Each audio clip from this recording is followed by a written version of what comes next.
Salam sejahtera, saya Nurfadila Rosli, memegang nomor matriks BB22110539. Saya akan membentangkan tentang pengenalan. Rasuah merupakan isu yang semakin membimbangkan dan telah menjadi perbincangan utama dalam konteks Malaysia hari ini. Rasuah adalah sinonim dengan perkataan hadiah. Bezanya, hadiah merupakan satu pemberian seseorang kepada individu lain dengan rasa keikhlasan. Manakala, rasuah pula merujuk kepada tindakan memberikan sesuatu dengan mengharapkan pembalasan. Dalam bahasa Melayu, perkataan rasuah datangnya daripada perkataan Arab, iaitu al-riswa, dengan terbitan kata dasar rasya, yarstu dan raswan yang membawa maksud sogokan atau pujukan.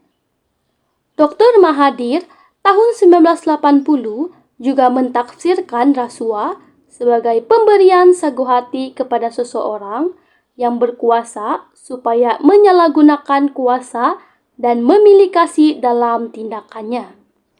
Rasuah juga boleh didefinisikan sebagai satu pemberian atau penerimaan wang sogokan, komisen, angpau atau under table money.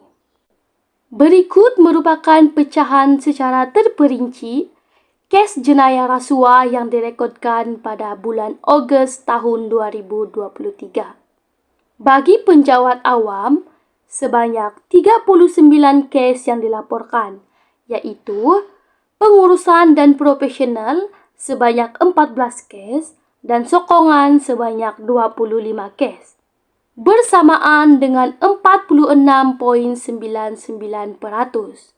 Manakala, kes awam yang direkodkan sebanyak 44 kes, kes swasta sebanyak 33 kes daripada orang awam sebanyak 8 kes yang direkodkan, dan kes lain-lain adalah sebanyak 3 kes. Ia berjumlah sebanyak 53.01%. Berdasarkan data yang disediakan oleh Suruhanjaya Pencegahan Rasuah Malaysia, SPRM, dapat kita simpulkan bahawa kebanyakan yang terlibat dalam kes rasuah ini adalah penjawat awam yang memiliki kuasa. Menurut Berita Sinar Harian 2023, terdapat dua faktor utama yang mendorong penjawat awam untuk menerima rasuah. Antaranya adalah disebabkan mereka terlalu mengekalkan gaya hidup mewah dan juga disebabkan kebanyakan mereka terbeban dengan hutang. Kesimpulannya, jenayah rasuah boleh mengganggu pertumbuhan ekonomi dalam negara kita. Buktinya, peningkatan masalah rasuah dalam negara kita mengakibatkan pelabur-pelabur luar tidak lagi berminat dan mereka akan kehilangan kepercayaan untuk melabur dalam negara kita. Lantaran itu, masalah ini perlu diatasi dengan cara apa sekalipun, agar generasi yang akan datang tidak lagi mengamalkan amalan rasuah ini. Di samping itu, setiap individu juga haruslah menanam nilai integriti dalam diri masing-masing semasa membuat keputusan maupun dalam melakukan sesuatu pekerjaan.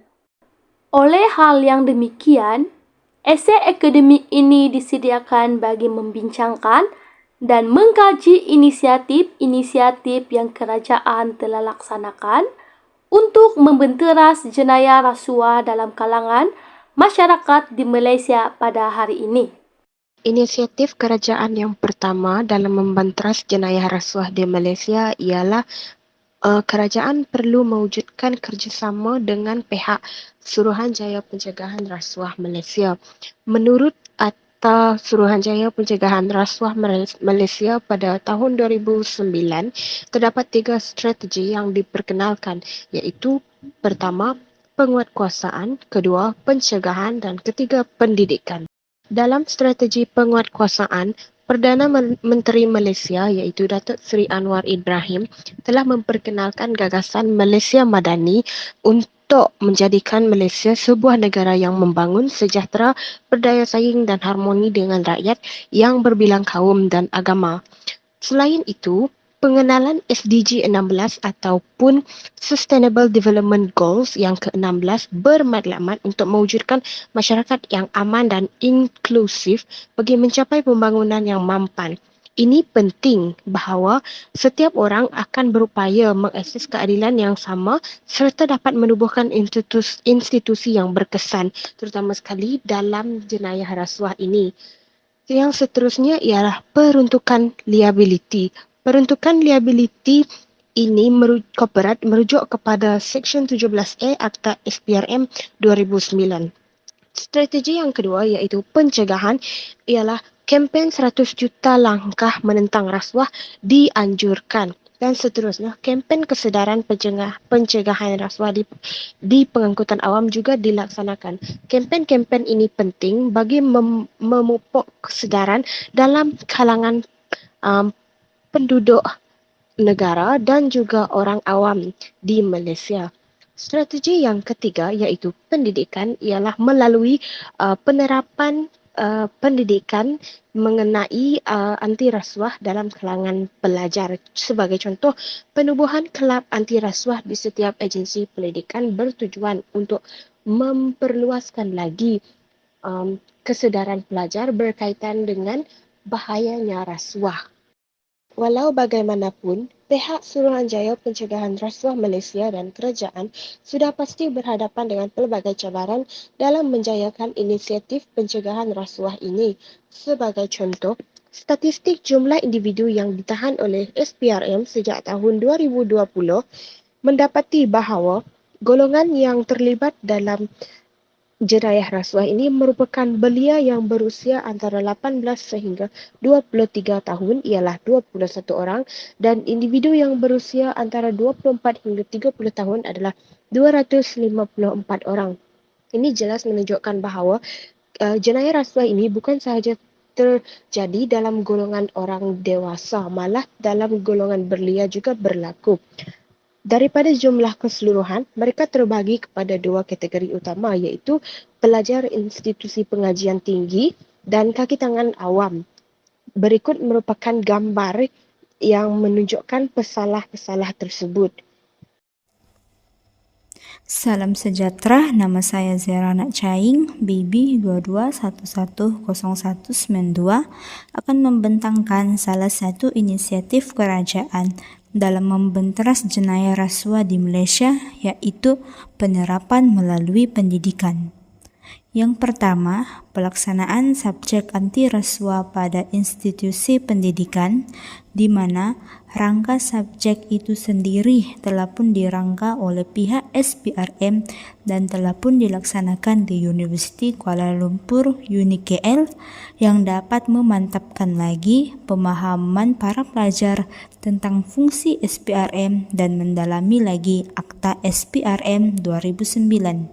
Seterusnya, kemahiran berkomunikasi dapat ditingkatkan melalui keterampilan sosial yang baik dan dapat menjadikan seseorang individu tersebut membuat keputusan yang positif seperti tidak melakukan jenayah rasuah.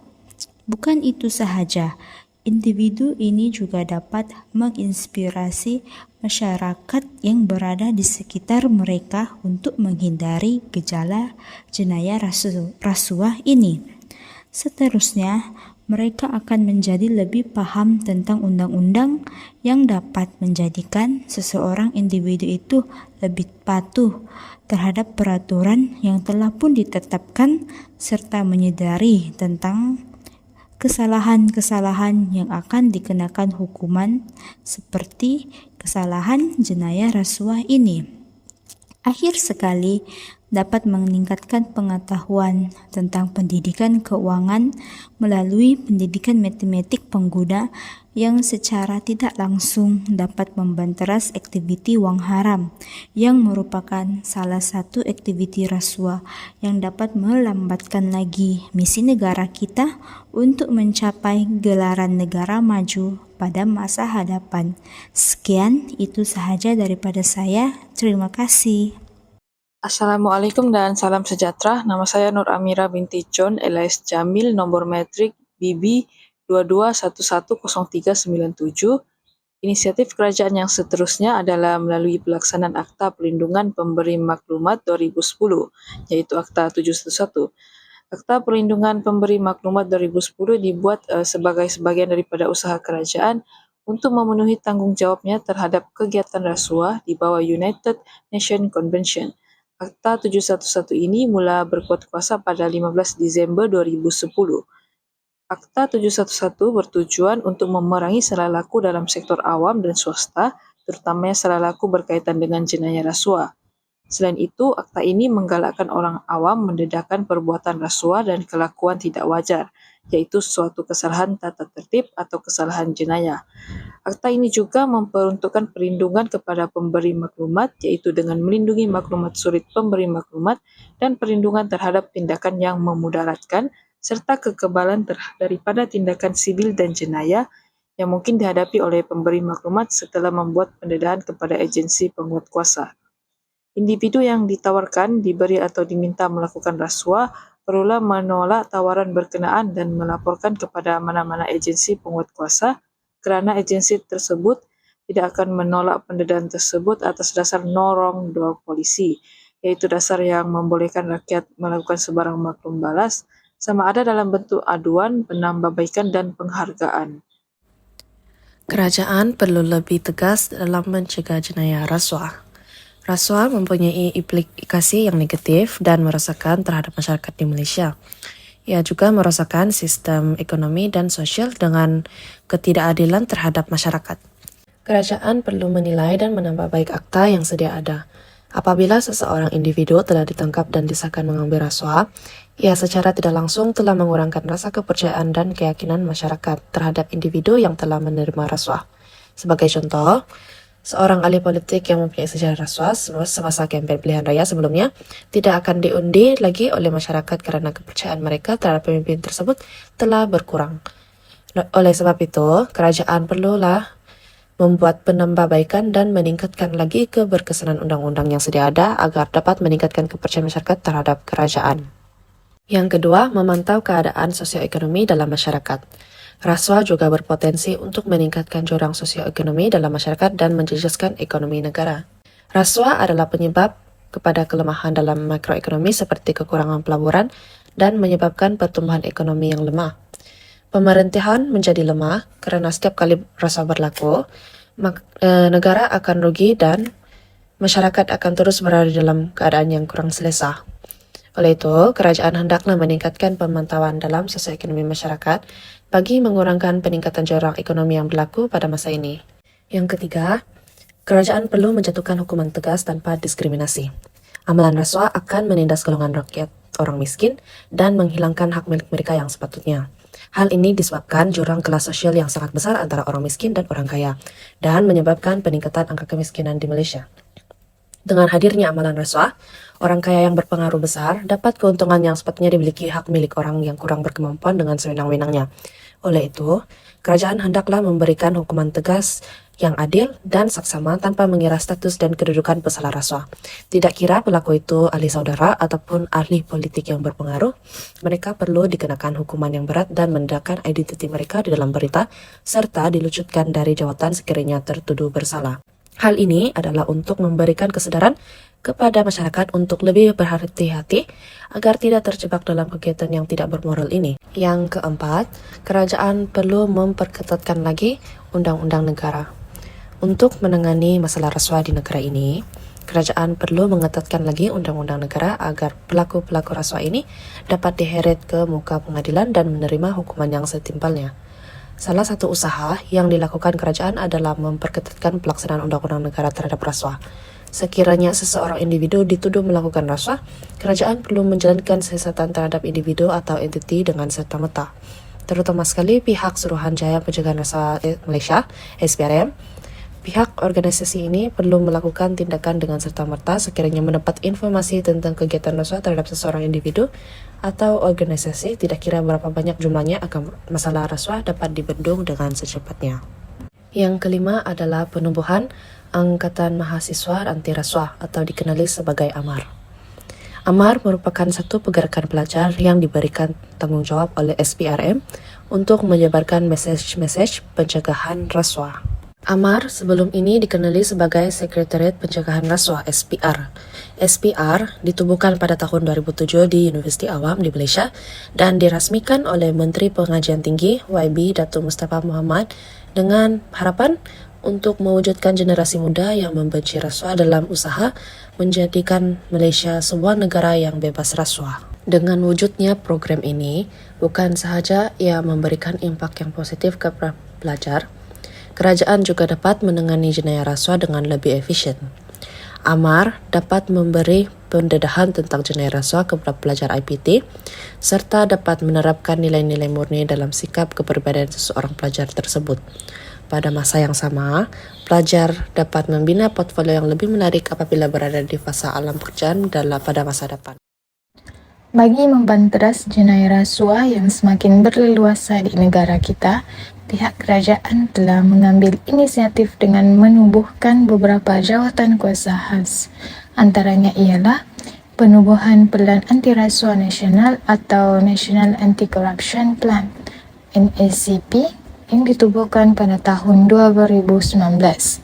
Jawatan kuasa ini berperanan memperkukuh integriti dan accountability politik, memperkukuh kecakapan penyampaian awam serta memupuk tadbir urus baik dalam entiti korporat. Seterusnya, jawatan kuasa khas Kabinet mengenai anti rasuah JKKMAR juga merupakan salah satu jawatan kuasa khas yang diwujudkan oleh kerajaan bagi membanteras jenayah rasuah di negara kita. Pertubuhan ini bertujuan untuk mengkaji dan menetapkan dasar yang berkaitan dengan pemantapan kerajaan, integriti dan anti rasuah dalam sistem pengurusan pentadbiran kerajaan agar mengelakkan jenayah rasuah berlaku. Di samping itu, kerajaan turut mewujudkan jawatan kuasa anti rasuah JAR serta unit integriti sebagai langkah mencegah rasuah dalam kalangan masyarakat. Jawatan kuasa ini masing-masing berperanan meningkatkan komitmen kerajaan untuk memerangi rasuah dan meningkatkan imej negara selain mencipta kerjasama untuk memastikan sistem pentadbiran kerajaan yang beroperasi dalam persekitaran yang tidak membenarkan rasuah. Jelaslah bahawa penubuhan jawatan kuasa khas oleh kerajaan merupakan salah satu langkah yang penting yang perlu diambil oleh kerajaan dalam membanteras jenayah rasuah di negara kita. Salam sejahtera, saya Elien Anastasia binti Sapiling alias Muhammad Asri dengan nomor metrik BI 23110355 akan membentangkan penutup. Secara keseluruhan, inisiatif yang diambil oleh Kerajaan Malaysia dalam membanteras jenayah rasuah merupakan langkah yang proaktif dan perlu dipuji. Penguatkuasaan undang-undang melalui kerjasama yang erat antara Kerajaan dan Suruhanjaya Pencegahan Rasuah Malaysia (SPRM) menunjukkan keazaman untuk meningkatkan keberkesanan Badan Pencegahan Rasuah. Seterusnya, penerapan Akta Perlindungan Pemberi Maklumat 2010 Akta 711 adalah satu langkah proaktif dalam memastikan individu yang memberi maklumat berkaitan rasuah dilindungi, mendorong keberanian mereka untuk melibatkan diri dalam proses pencegahan rasuah, dengan memberi penekanan pada aspek pendidikan terutamanya untuk memberikan kesedaran kepada masyarakat bahawa terlibat dengan rasuah boleh membinasakan diri. Bagaimanapun, kecekapan dan kecepatan dalam menyiasat dan mengambil tindakan terhadap kes-kes rasuah adalah amat penting hingga kan tidak boleh dipandang ringan. Hal ini adalah untuk memastikan proses perundangan yang telus serta menjatuhkan hukuman yang setimpal dan tegas kepada pelaku rasuah adalah kunci kepada keberkesanan usaha membanteras rasuah. Akhir kata, langkah-langkah proaktif yang telah diimplementasikan adalah penting untuk menjaga nilai integriti dan keadilan dalam negara. Namun, kesadaran dan keberkesanan usaha ini bergantung pada komitmen bersama dari pihak kerajaan, Badan Pencegahan Rasuah, dan masyarakat secara keseluruhan. Oleh itu, kita hendaklah bekerja sama membina masa hadapan di mana rasuah bukan lagi menjadi ancaman utama agar dapat mengukuhkan kepercayaan masyarakat terhadap institusi negara serta mewujudkan sebuah negara yang bersih daripada kancah rasuah. Sekian itu sahaja daripada kami, kumpulan 16, kursus integriti dan anti rasuah.